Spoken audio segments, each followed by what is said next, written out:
So what do you think we're going to talk about today? Babies. We did. We covered it. We had Not lost quite last prepared week. for that. We had lost in marriage, so that's what I know. comes next. No, it doesn't. Green will give me the clue. The truth. The truth. Okay, And Jonathan would have that. I hope. You want answers? I think I'm entitled. You want answers? I want the truth. You can't handle the truth. So I love that movie.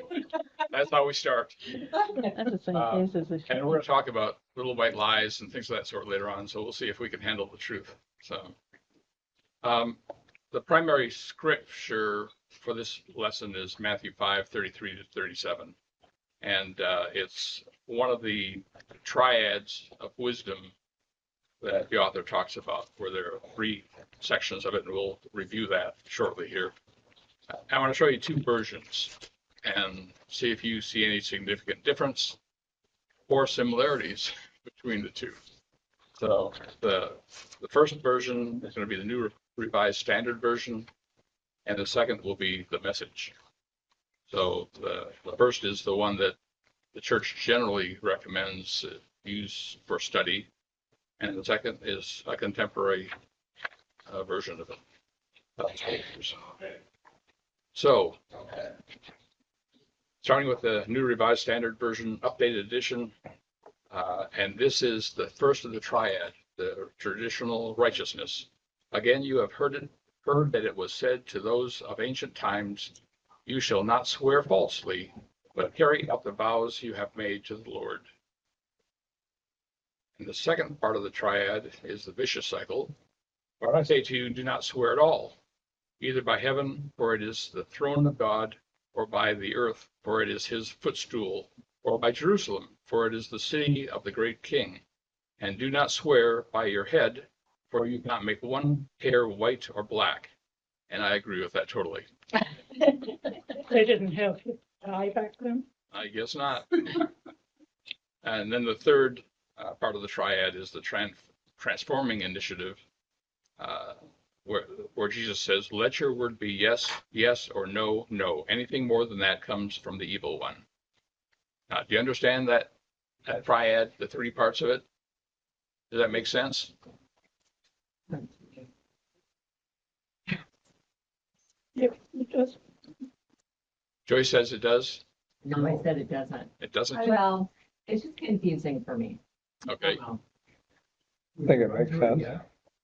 All the way through, the author is saying, and not just Bolton, but others are saying that there are triads throughout the Sermon on the Mountain, through Right. Sermon on the Mount. And that basically it starts out with kind of the traditional view that Jesus recovers or recaps, and then talks about the fact of a vicious cycle that can occur depending, if you stop right there. Oh, I get that part. Okay. I'm just this particular one. Oh, okay. Okay. Well, let's see if we can make it clear. Let's go to the Message, see what it says. The traditional righteousness is, "And don't say anything you don't mean." This counsel is embedded deep in our traditions. So, referring to ancient times, the Message refers to it as the traditions of the Jewish people. So, that, do you agree? The translation from one to the other sort of makes sense?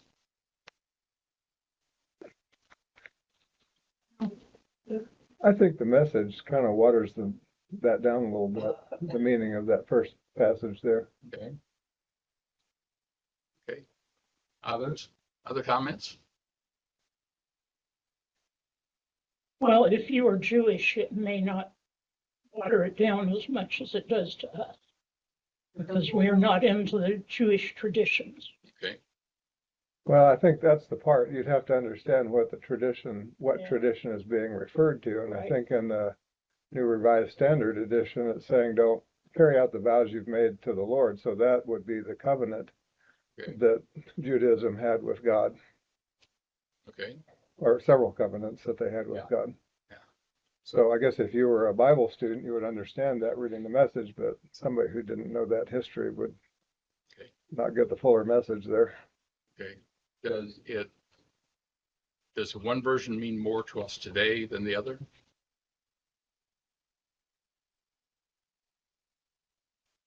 I don't understand the question, Jonathan, I guess. Okay. Is it more meaningful to us to talk about ancient times or more meaningful to talk to us about counsel that's embedded deep in our traditions? Well, I think to understand the triad, to me, I think the first version of this is more clear. Okay. Okay. Well, let's go But on. I haven't seen the rest of the message. So I don't know. Okay. Well, I wanted to get you to react to this because the next one you'll have fun with, I think. Okay.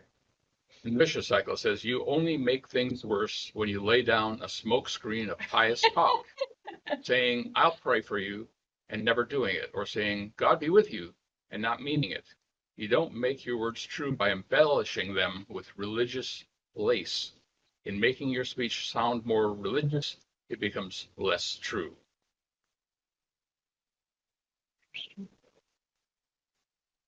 Reactions to that?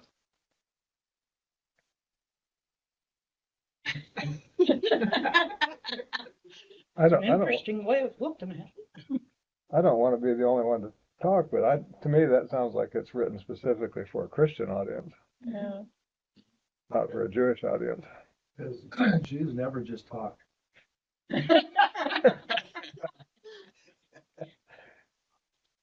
Does it say anything to you about seriously saying, I'll pray for you, God be with you, and meaning it or not meaning it? Well, if you understand the purpose of why the message was written, it was to put this in English terms that would be contemporary. Yeah. Okay, so it'd be relevant to people today, which I think is why he did that, or he or she. I don't know who wrote the message, but that makes sense. It kind of talks cheap. I mean, that's what it says to me is that, if you're a godly person, then don't talk cheaply. If you're a godly person, if you're going to walk with God, then walk with God. Don't pretend to. Okay. Okay. I'll just speak for myself, but there have been an awful lot of people in my life who are Christians who I don't want to be there when they meet Jesus. That might be fun. Lip service is one thing, actions are another. Yeah. Hypothetical. I wonder if the message wasn't also written for those who aren't into, well, it's easier to read. It doesn't have full meaning, but I would think Christian light, I don't know. It's more relatable to a lot of people today. Yeah, if you think about, I mean, my understanding of the message, I think this might be written somewhere inside the book itself, where the author or the translator or interpreter kind of wrote why they did it that way, was to help people from all walks, I guess, particularly in this country, understand or, more fully understand or comprehend the scriptures. So you think about young people in New York City, what kind of language do they use, and what would be meaningful to them. I think there's some of that in the message. Okay. Jonathan, Yeah. Yes, this is Dennis. I kind of figured that. Well, to me, the message really does. There's nothing wrong with what it says, but that's not what the translation is in my book. It's not saying the same thing as what's on the left side under the NRSV. I look at some other translations and they're closer to the NRSV, but the message seems to me, not that the message is bad, it's saying, but it doesn't seem to be the correct translation to me. Okay. But does it say anything to us today?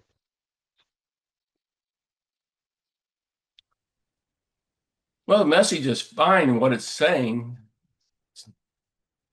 but it's not true to what at least I don't think it's true to the original manuscript or to the earliest manuscripts that we have. Okay. It says, to me, the message says, be careful with what you say and mean what you say. Don't just say it fluffy. And rather than swearing God this or God that. To me, it just seems more, I realize it's not an exact translation by any means, but it seems to be more valuable today, because I don't know of anybody who swear on on Jerusalem or the footstool of God. Those kinds of concepts don't seem relevant today. Now, if you just stop at saying, don't take the Lord's name in vain, that's one thing. But some of the other examples, or swearing on Jerusalem or whatever, doesn't make a lot of sense to me. He doesn't speak to me, let's put it that way. Well, the point really is just to say, do not swear. Do not take an oath. All those other things are just details for that time, but the main point says, do not swear at all. Do not take an oath. Okay. Well, the third part of the triad, the transforming initiative, according to the author, is just say yes and no. When you manipulate words to get your own way, you go wrong. So, tell the truth. Okay.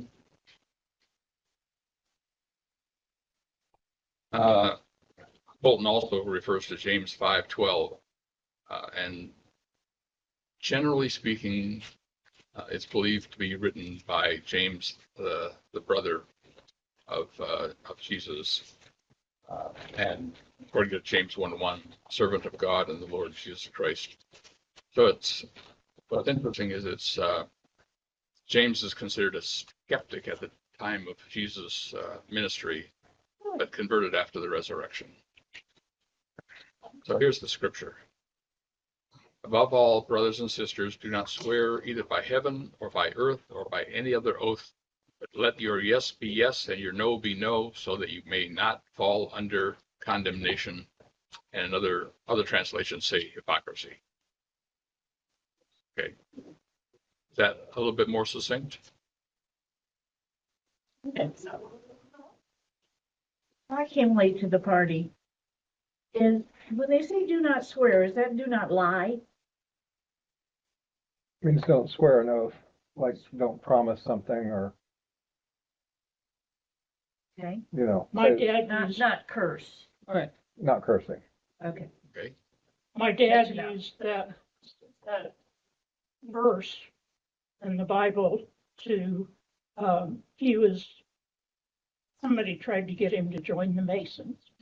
And he used this Bible verse to say, I'm not going to do that because I can't swear, that I'll keep everything secret. Okay. I can't swear an oath. Okay. So any society that requires an oath or you to swear to something, this scripture would say, don't do it, don't join. To him it did.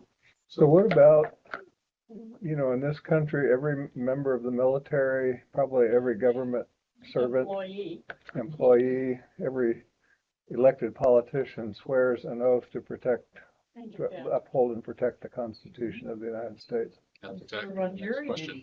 Yeah, and when Yeah. Is swearing in You don't have a ever choice allowed? to say no, do you? They've adjusted it. Jay, you want to take this? No, you're better. So so the oath to tell the truth has been changed to do you swear or affirm? Well, but I do think like the military have to Oh, swear the military, yes. on the Constitution. Government employees do too. Yeah, in court, you're only swearing or affirming on Right. the Bible. They're actually pulling back that you people who don't believe in the Bible. Yeah, you until don't they use that. affirm to the truth. Okay. Jonathan, Yes. I have a question. Yes. Do some religious groups, are they allowed an exception for that, like in court? For example, I think the Quakers do not believe in swearing or making an oath. Yeah. And the Amish and I do think that's why they put the word affirm. Yeah. Affirm is different than swear. They have to still raise their hands and say they're gonna tell the truth because you have to tell the truth. okay. You're supposed to tell the truth. Well, you go to jail if you are caught, if you are convicted of perjury. Yeah. So should you have to swear you're going to tell the truth before you bond? You If can there's affirm. even if they're affirm you're going to tell the truth. According to the scripture, you should just simply say, I'll tell the truth. So what's the difference between swearing and affirming? Or, Well, I think the whole swear or affirm is a red herring that I've inadvertently thrown into the conversation. I think the focus should be on oath. Since in the court of law, that in contemporary, at least in this country, we sidestepped that or allowed for it by allowing the word affirm. Now, from a legal standpoint, I think to answer your question, and Jane already pointed to it, if you affirm to tell the truth and then you lie, you're to be prosecuted for perjury. They don't ask you to take an oath or affirm that you've told the truth, to tell the truth and say anything you want. okay. I think some Christians who interpret the Bible literally apply that to individual terminology sometimes. And whereas a fundamentalist Christian might say, I can't swear to do that, and the judge says, okay, would you affirm it? Oh, sure, I can do that. That's not not in the Bible. So, I mean, that's taking it to the extreme, but some people are like that. Right. And I think that points to, in modern usage, they are synonymous, nearly synonymous. Was there a difference in the ancient world? Like, did whatever term in Greek or Hebrew meant swear, did that have a different connotation or different implication? Did it involve, like, something spiritual or? Yeah. And I can't answer that. Okay. I don't know. I don't know if anybody else has a comment on that. But today, do you see a difference between affirm and swear? No. So is it just semantics to work around the scripture for some Christians? Sounds like it. Say I promise. There's no Bible in court. Right. Either. You just raise your hand and say, to the judge's clerk, I swear, and that gets on the record. Okay. So it's taken, I think it's not religious anymore. Okay. Well, the The president still swears on the Bible, right? They don't have to. Supposed to. They're supposed to. Trump didn't this last time. He didn't put his hand on it. He forgot to put his hand down. Forgot? I don't know. Well, look at it there. I thought he did. No, I know. Okay, the attorneys here are going to tell me if this is correct. It says, an attorney's oath is a formal promise usually mandated by law before the person is allowed to practice law. It serves as a commitment to uphold the legal profession's ethical standards and to act in the best interest of clients and the justice system. Violating this oath can lead to professional misconduct charges against the attorney. Does that sound right? Absolutely. I've got a copy of it hanging on the wall in my office. They're saying Mine's gone. we're old, David. After 48 years, mine's gone. I know, I'm looking, I tell my young lawyer, my signature is there. Okay. That's funny. So are you in agreement that it's okay for someone entering the legal profession to swear an oath? We have To to affirm research it. We have to research it, Well, many but as people far as know. when I took the oath, Yeah. I just want to be a lawyer. And number one. Number two, I don't have the kind of prohibition that a Christian, a fundamental interpreter of the Bible might have. I suspect that in our society, I could probably write the bar after CLE season's over and ask if people if exceptions have been made for people who have a religious problem with the word oath. Okay. Physicians take an oath, Hippocratic oath. Oh, that's right. Yeah. Thank you. You're clairvoyant. I think I'm one slide ahead of you, John.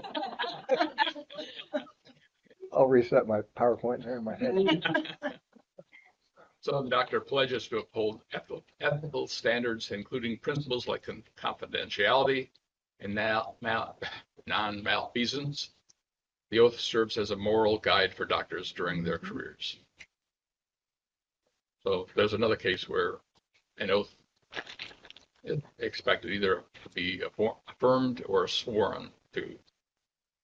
And judges required before they take the bench.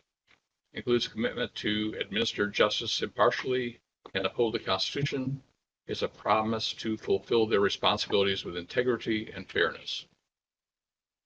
Okay. Do you see anything wrong with any of those oaths? In what context, John? In any context? Go back to the scripture and let's see what we supposedly are violating. You're swearing an oath. Or you're Yeah. swearing. You can't An oath swear. other than to God, above all, to James.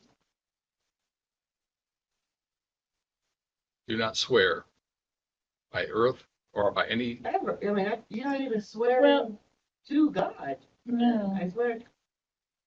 I don't understand that. Swear to God. Let your yes be yes and your no be no. Why should you have to swear? Go back Well, to let's talk Matthew. about congressional. Go back to Matthew 1. Matthew? Not one person is saying the truth in those things. Right. They're not swearing to tell the truth. There's the original Matthew 1. Aren't we just talking mainly about being a truthful person and doing your honest best to everything? Anything more than this comes from the evil one. Well, it's So, it seems like in the ancient world, and I have, well, I don't have much scholarly knowledge on this, but it seems like, they would swear upon Jerusalem. I swear upon the heavens. I swear upon the throne of God. I swear upon this table. I swear upon my firstborn son. You're smuggling in something else to give you credibility. You know, cross my heart and hope to die, stick a needle in my eye. And so it's almost like I know I lie constantly, but this time I swear I'm telling the truth. I don't know. Those are just some thoughts. Yeah. Well, I was going to ask the lawyers here if they've ever had a case where someone swears to tell the truth on the stand and then they lie. Yep. That probably happens a lot. So what good did the swearing do? You want to answer? In my world, you have to swear that the truth in the deposition before you go to trial. Always. So I had a case where my client swore under oath in her deposition that she didn't see the car before she turned in front of it. Something simple, right? 2 weeks before the trial, I'm like, okay, we're going to trial, we're preparing for trial. 2 weeks before trial, she called me and she said, I'm having nightmares. I lied on the stand. I'm like, thank you. And here it gets back to the lawyer's oath.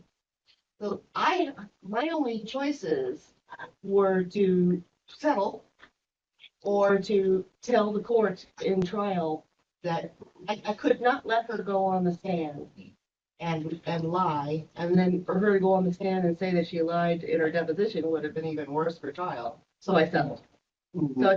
So it's a little easier for us when we catch it. Yeah. Is as a lawyer, you cannot allow them to go on the stand and lie if you know they're gonna lie. You cannot suborn perjury. Yes. Okay. I Well, I, will say this, though. Yeah. I think lawyers have a way of asking questions that allow their clients to answer in a certain way that they think they're not lying. Am I right about that? Well, Or that they I don't can't- say something that will implicate themselves or whatever. I can't speak for other lawyers. I will tell you, I have withdrawn from cases because my clients insisted on taking the witness stand and lying. I've just said, I'm going to give you your money back. You need to hire another lawyer. I'm not going to put you on the witness stand and let you lie. Now, my mentor, who has long since gone on to whatever reward he had, said he believes it's a criminal defendant's right to get on the witness stand and tell whatever story he wants. But I don't abide by that, and that's just me personally. But I suspect that most of the people, and I've been at this almost 50 years, for my generation, we just don't do that. And mine. I The think, rules of ethics allow Yeah. us to withdraw, you know? Yeah. So what David does is that he gives this person notice, you know, I'm not gonna represent you if you do this, and then if they refuse, you say to the court, I'm withdrawing for this reason. Well, you have to be very, very dicey. You have to be very careful about how you say I know, and what you that's say, what because that's when that it prejudices gets the tricky. client. But it's doable. I've never had to do that. Well, And because I get to settle, you know? I mean, the claims adjuster was really mad at me, and I said to him, she lied. And then he backed off. You know, it's like, you do have ethics. well, it's really hard right now because we can all watch on TV lawyers who have sworn an oath that sit there and blatantly lie. They don't in front of the judge, though. You watch them. Okay, all They right, will in front of Congress, but Okay. I watch the court system. okay, And the court system, you know, let's just take Rudy Giuliani as an example. You know, he got on TV, he got in front of Congress, lie. He got in front of the judge, completely changed. Oh. Because he knew, he was trying to save his license at that point. It didn't help him. But he didn't lie under oath. When they get under oath in court, the whole game changes. You guys shouldn't, I don't even watch congressional hearings anymore. They're ridiculous. yeah. It's just a show. But court, when you're looking at the news, look to see how they've testified in court. And that's my truth telling way of figuring out what really is happening. Well, I think this all just kind of back to the point of the original scripture. You know, Jesus is saying, you know, it's not good to lie about adhering to the covenants and then you don't adhere to the covenants. Don't do all this other stuff either. So according to the Interpreter's Bible, instead of inculcating greater fidelity to oaths, Jesus sweeps away the whole mechanics of swearing. The very taking of oath presumes that men frequently lie and will not tell the truth unless they are compelled to do so. And then it's talking about C. Debelius's Sermon on the Mount, page 60. I don't even know what that is. But Jesus' followers must be completely truthful. Their simplest assertion should be sufficient. and that's, I don't know what that has to do with taking oath, you know, when we promise to defend the Constitution as military or government employees or lawyers and doctors and judges. well, if you're going to tell the truth, it doesn't hurt if you swear an oath to tell the truth. Just reinforces it. Okay. The author says disciples are to tell the truth all the time. They then do not need to swear an oath to say they are telling the truth in one instance. This discredits what they say the rest of the time. Do you understand that? Does that make sense? Truth telling is a transforming initiative, whereas untruthfulness creates a vicious cycle. How does it create a vicious cycle? you have to lie again to substantiate the first lie. And you gotta just- remember it. Yeah, and it just keeps on Remember. growing and growing and growing. What did I say in that instance? Well, and once your credibility is lost, then, every relationship going forward is impacted. Exactly. Who was it that said if you always tell the truth, then you never have to remember what you said? Yeah. My mother. That's right. That's where we heard it. I'm glad you remembered what she said. I think my mother said the same thing. Well,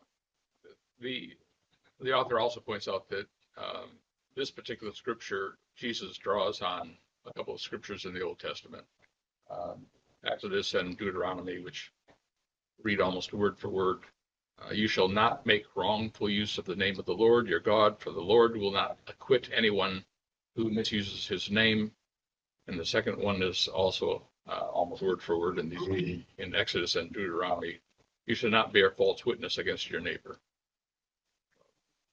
That's just a little bit of biblical historical stuff. Besides truth-telling, Leviticus 19, and again, this is drawing from the Old Testament and clearly influenced Jesus' message.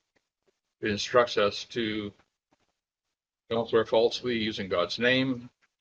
Don't exploit your friend or rob him or her. Don't hold back wages of a hired hand overnight. Does that work very well? I was going to say, that doesn't make any sense to me at all. Don't withhold wages Well, of a hired hand overnight. day laborers They got are paid accustomed by to the getting day. paid, at the end of the day. Well, and now, And most of the time they had to use that to buy their food or something. I was gonna say, I think in some places now you can get paid daily. Yeah, the day labor, you see guys hanging out at Home Depot looking for construction I jobs think at Sprouts, by the day. when I worked for Sprouts, at some point, if you wanted, you could get paid daily. A lot of the fast food places have gone to that.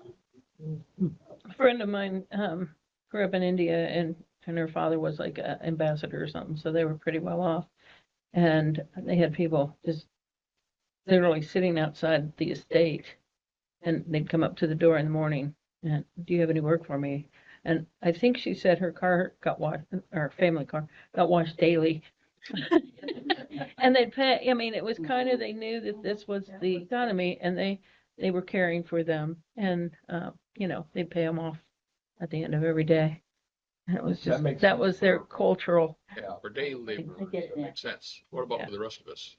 When we went to Thailand, when April was 4 years old, at that time, the average Thai wage was $3 a day. So, and, most people would just eat off of, little stands and stuff around. At least Kansas minimum wage is double that. That's true. Kittens. Leviticus also says, don't curse the deaf or put a stumbling block in front of the blind. So you can't curse me. Behind his back, and I need to go home and apologize to my husband. Don't pervert justice or show favoritism to either the poor or the great, but judge on what is right. With the exception of wages being paid daily, I think Jesus' message covers all the rest of them. So goes on to say, don't spread gossip and rumors. Nobody here does that, right? By all that's holy, I've never done that. Don't just stand by when your neighbor's life is in danger. Don't secretly hate your neighbor. If you have anything against him, get it out into the open. How will that work today? And then today's saying is the best neighbor is to have the best relations you can have with your neighbors is to have a good fence. in it, something like that. Yeah, I don't really like that one either. Don't seek revenge or carry a grudge against anyone. Love your neighbor as yourself. Sounds These are simple. all things you have to practice. I was gonna say, They're all things that you have to continually practice. Yeah. and does the seeking revenge or carrying a grudge against anyone include yourself? Like holding a grudge against yourself? Yeah, I think that would be included. Because you're also supposed to love yourself. Yeah, I know. it's just hard when you're like, you do a stupid thing and you're like, why did I do that? Love You can't yourself change as your anything. neighbor. Yeah, remember, the last one. On all this hangs the law and the prophets. I don't know if any of you are like this. Maybe April can sympathize. But I remember things from decades ago that I wish I could change. Oh, yep. And they wake you up at 2 a.m. and you're like, really? And I still cringe sometimes at the things I did. Oh, yeah. But like Joyce was saying, these are things we have to practice daily. And it's difficult, but it's good to be reminded constantly of it. It's all of this that makes me not enjoy at all those, what do they call them? Realistic Oh, reality. reality shows. I don't like people backstabbing and sneaking around. It just cringes me. And I wish they'd take them off the air because I think that's helped our civilization go even faster into nuts. Yeah. You know, so. Agree wholeheartedly. For followers of Jesus, does telling the truth include refraining from gossip, stereotyping others, jokes about other ethnic groups, holding on to prejudice? Are these also forms of bearing false witness or of being untruthful? Absolutely. Yep. I think so. Jonathan, Yes. besides refraining, what should we be doing to counter those when somebody says a joke that has a little bit of a, I don't know, a negative tone about it, or it's about some person? Should we be not just refraining from spreading it? Should we be confronting it? Good question. Response? Don't laugh. Class? I think we should be kind of speaking up for those that are being prejudiced against. Yeah. Or supporting in some way. I don't know what that always is, but. You know, not funny, don't laugh, and, Yeah. not, Yeah. you know, you kind of. Just outright saying, that's a racist joke.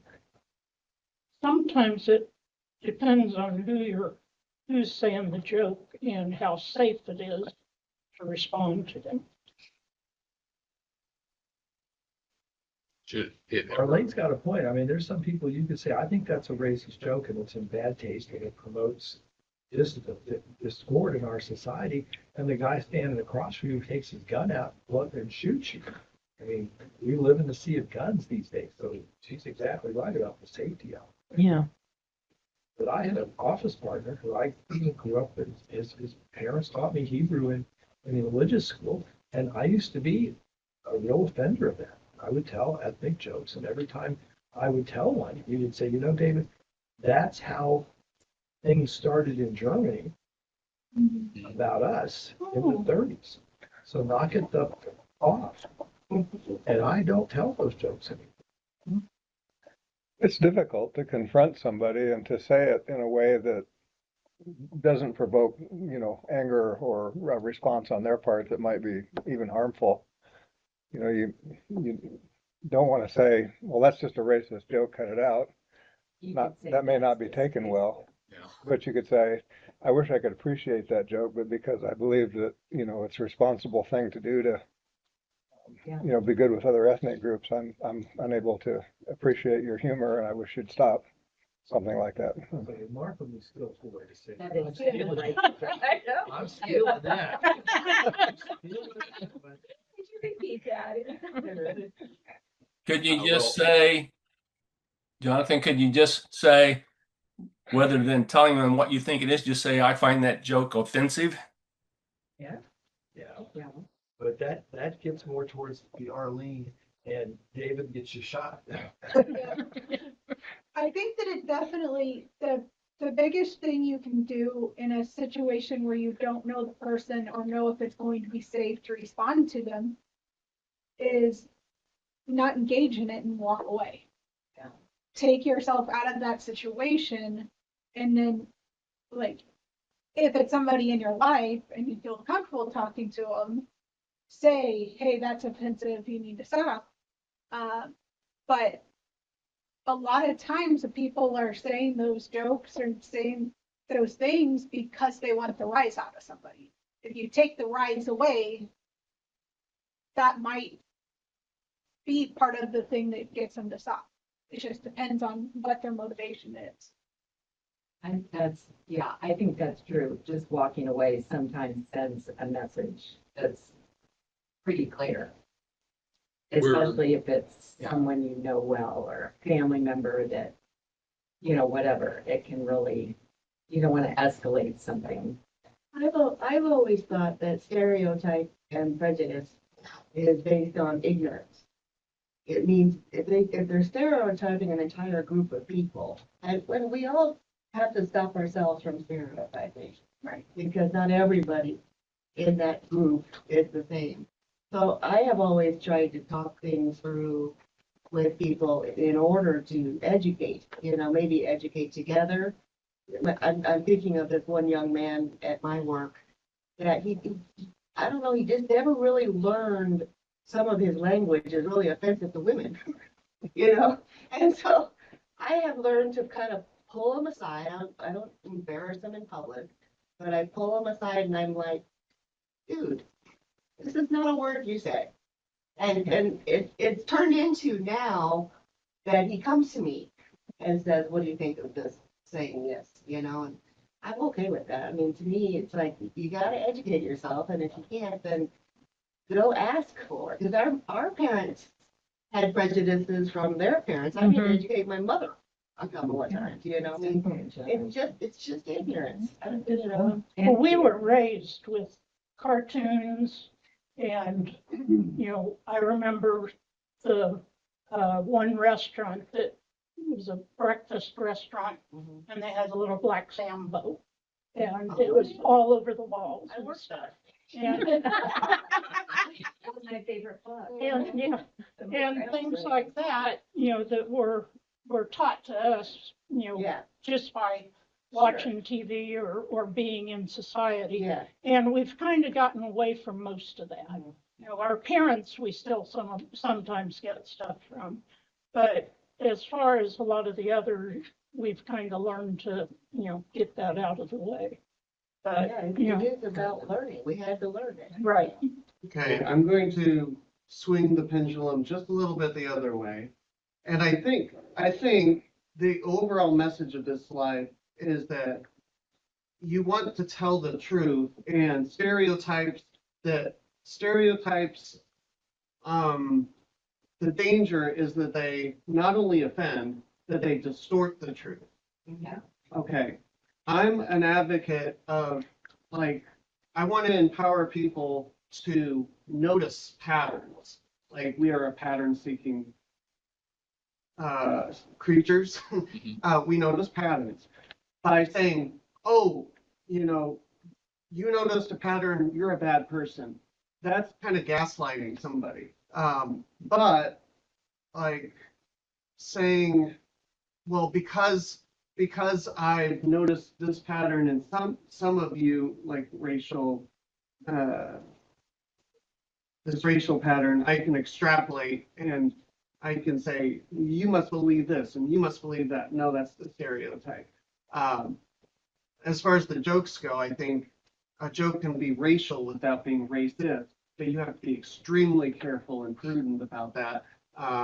And are you making the joke? Are you laughing with the person? Because I think some guys, by kind of ribbing each other, that can bring them closer together. But in other cases, it can also create division.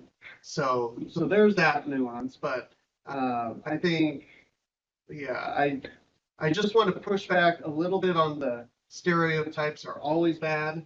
Because And I'll push back and say they are. what? And I'm going to push back and say they are. A few years ago, now, there was a commercial, and two guys were talking at a baseball field, and a girl walked by, and one of them said to the other, "You throw like a girl." And then they put up this, I think it was a softball pitcher or something, Oh, yeah. and she pitched it, right? And it actually woke me up even. And I thought, I'm so tired of all the locker room talk, and and the comments men make, telling other men that they act like a woman, and that's a bad thing. And I believe that commercial was one of the best I had ever seen to date, to kind of Break the stereotype. yeah. Well, break that's it. another good example. I think by definition, stereotyping is compartmentalizing people. And you're saying, in effect, you can never be more than this. When in fact, you can throw a softball 100 miles an hour if you know how to do it. I can't pitch like the No. softballers do, the pitchers. I also think that there's, in this society, we take too much, or we have, I don't know if relied on or whatever, but the phrase, well, boys will be boys, gets used and as an excuse for behaviors. And it's like, no, that should never be the case. You should not, Yeah. girls will be girls, but we don't, act the same way. We're not beating people up and being like, oh, it's just a boy thing. No, it's not a boy thing. Yeah, it's bad behavior. I thought you were talking more about like going out and getting dirty in the mud puddle. Well, I do that. Girls are good at that. I'm pretty good at that. A lot Hey, of Jonathan. times they're like, oh, boys will be boys. They'll treat somebody bad. It's just a boy thing. No, that is not an excusable. That's not acceptable. It's not acceptable behaviors. Yeah. And not an excuse. Yeah, Dennis? What about women that say, "Isn't that just like a man?" Yeah, it's true. Same thing. Yeah, it's fair. There was an You just example, need to be careful. there was an example just last week or two, on TV. I was watching, I think it was The View, and they had a guest host on there, and she had been, she was one of the black comedians, and she had been roasted by other comedians. And I guess everything was going okay, and they were, they admitted that roasting, you're picking the worst of the worst things. But this one, when he was roasting her, made a comment about George Floyd, and that really offended everybody. And, the consensus was, if you're going to roast somebody, roast them when they're living. You should never say anything against somebody who's already dead. But it became a big thing. And I saw it on more than one TV program, more than just The View, where this was brought up. So, just an example. Yeah. Well, I'm going to tell you, share one story. One of the times that I regret, and I don't know that I could have done anything different, and yet I in the end it ended up okay, which is my rationale of saying maybe I didn't do so badly, but I still regret it. I was at the college, I was in a sexual harassment workshop, and it was with the president, vice presidents, all the directors, and I was a director at that point. And we finished the workshop and walked out, and one of the vice presidents told a sexist, dirty joke. And so I walked away. During the seminar. I just walked away. And I've always felt like I should have said something, but I was too much of a coward. Oh, you were young. But what happened Awesome, right. next time he started telling a joke, I walked away again. And he stopped telling those kinds of jokes when I was around. So I don't know, maybe that had some effect. At least I'd like to rationalize my behavior. But you really, later on, if we get that far, we may not. The question is silence an adequate response to stereotyping and falsehoods? And sometimes, maybe, usually, probably not. Well, it might be the thing Dave is talking about being safe. Yeah. And in a pecking order at work might be safe, but if they respect you, which I'm sure they did by knowing you, you're walking away spoke volumes. Even though you didn't say something, I think a lot of it's cultural, and we don't understand the origins of phrases, where they came from. We just know we've heard them our whole lives, and so we say that. And then when you think about what you're saying, it's like, oh my God, I just, and I'm thinking about this one instance that I said, like recently to Kay. My cousin is gay and her partner's black woman.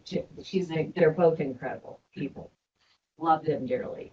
And they work together. So Jamie was trying to do her thing, and Kay was like pushing her to, okay, we gotta do this, we gotta do this. And I just looked at her and said, Kay, she's the black one, said, you are a slave driver. Oh. And then I was just like, what the did I just say? I felt horrible. And then it's like, well, do I say something? Do I back it up? Do I just, it was the worst moment I've had recently. Yeah. It just kind of broke my heart that I said that. But we just get so entrenched in these things. Well, the author. But isn't it great that your own conscience was what brought that to you, and you didn't have to wait for somebody the else? minute it was out of my mouth, Yeah. I was just like, I mean, when we were kids and lived in the deep South, racial jokes were common, and we didn't think anything about it. But over the years, watching how my mother and my grandmothers interacted with people of other races changed me as a person. And as I began to tell a joke or something, I felt that same way, like, I can't say this. This is not appropriate. And you actually self-correct. So pat yourself on the back, I think. you, It won't happen anymore. you said it, but you'll never do it again, Yeah. We were even, taught a different name for a Brazil nut that was highly offensive. Yes, I do have that often. My mother told me about And that. I almost said it one time in front of a friend who was black. So, Well, the author goes on to say, you notice I'm trying to move us along. The sin here is that it dehumanizes others, permits mistreatment, and even incites and justifies killing. And then there's a whole issue about fake news, and I'm going to run through this fast. And you know all this. You know that there's fake news out there that lies about current events, discredits medical advice, accuses falsely certain politicians or certain people of bad acts, bad actions, may include untruthful statements about an ethnic minority, or untruthfulness can lead to, and that untruthfulness can lead to violence and division. So, Well, other than fake news, our whole advertising. Distortions and Yeah. Yes. You know, Well, now with AI, there's so many channels online that are completely AI generated. Like there's doctors supposedly that are complete AI, and people are taking medical advice from them without realizing that they're actually AI. yeah. Well, there are some ways to spot the fake news, and you probably know these. Consider the source, read beyond. Don't just read the headlines. Sometimes the headlines are sensational and would make you draw a different conclusion what the actual article or the research talks about. Does it agree with others? Check your biases. Is it a joke? I've seen many times on Facebook people have taken something from The Onion or some joke and pass it on as reality. Ask the experts. Check the date. If it's an old piece, it may be obsolete. Check the author. Search the topic. And all these things you can do yourself. Look for multiple sources that confirm or deny what the post says. And the last one, when in doubt, just don't cite it. Don't repeat it. Don't repost it. And everything that's said to be fake news is not. So when it says don't believe everything you see on the internet, signed Abraham Lincoln, I should not believe it. Now, that one might be true. Time traveler. Bolton also says it is said that the truth is the first casualty in a war. Censorship and government propaganda can distort the news so that the whole population of a nation is lied to. Only after the war, through the efforts of academic historians, may the truth come out. Yeah, that's good. And he talks about there's also fake history. Patriotic history often excuses ourselves for certain bad acts committed in the past. The winners write the history. Exactly what I was going to say. And this photo is at the museum, the Kansas Museum of History, and I wish I had shot a picture of the caption, which I didn't do, and now I can't remember what it said. But I do know that it's a piece of history that has been So war hats? so I'll leave it at that. Go to the museum, check the placard, and come back and tell me what it says. Which museum is this? Which museum? The Kansas Museum of History is in Topeka. Okay.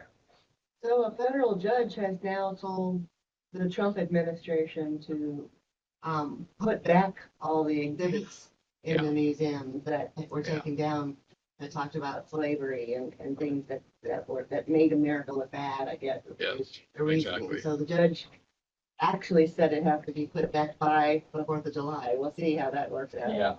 I like that opinion. National parks also? Yep. Yay. Yeah, there's a big display in Philadelphia that showed events of slavery, and they were big placards, and they were just like ripped off the wall. Not like cutting trees down in national parks. That's on the sharing. The author mentions the Schleitheim Confession by the Anabaptists, and we're not going to have time to talk about that, so I'm just going to run through this. And something that I knew but didn't really know is that Anabaptists were people who were rebelling against infant baptism back in the 16th century. So they're the ones who said you should wait until the person's old enough to make a choice. So Anti-baptism. they believed in what they called the believer's baptism. They strongly advocate for absolute pacifism, separation of church and state, living a simple, community-focused life as taught by Jesus. And I won't tell you the story behind that picture. I'll make you look it up and find it. And they basically talked about 7 articles of faith, which include baptism, excommunication, communion, separation from evil, pastors in the church, pacifism. But the important one is the 7th one, which they were trying to come up with basic beliefs that Anabaptists would believe, and it could be kind of a unifying document. And the oath is the one. No oath should be taken because Jesus prohibited the taking of oaths and swearing, teaching rather complete honesty. Testifying or affirming is not the same thing as swearing. That's what the oath says. When a person bears testimony, they are testifying about the truth and the present, whether it be good or evil. Jonathan, I looked up the military oath. It does include a swear as an option. Okay. Yep. And of course, Mahatma Gandhi had this truth force, which basically is the concept that the force born of truth, love, and nonviolence is more powerful than any weapon. So, and I'm skipping real fast. The tough question for you to think about that we never got to is what if telling the truth threatens an innocent person? Anybody know who that sketch is of? And Frank. Yeah. You people are too smart. Suppose you are hiding a Jew when the Nazis came knocking on your door. Suppose you're hiding an immigrant. If ICE comes knocking on your door, just to make it more contemporary. And is silence an option? So there are several scriptures we're going to skip over that serve as guides, and basically all of them say what Jesus said. It's to tell the truth. Oh, that's a racist thing, isn't it? Maybe. That's what, I mean, yeah. So we're going to stop on white lies. I'm not going to show you any white lies. So thank you for your time. Nadine found something on the internet about presidents that didn't use the Bible for their oath. Franklin Pierce, I guess, might have been an atheist if I remember reading that correctly. And he wanted to use the word affirm rather than swear to. And he put his hand on a law book rather than on a Bible. Somebody else did on the Constitution. Interesting. Yeah. Why isn't it on the Constitution? Yeah, because that's, I mean, what they're swearing Because for. they say the oath is to the Constitution. Correct. Good So- pass, Jonathan. John Quincy Adams swore on law books and the Constitution. Franklin Pierce chose affirm. Teddy Roosevelt had to do it fast, so he didn't swear on any book because the guy before him got assassinated. Next week is no retaliation. No. Yesterday was worked out.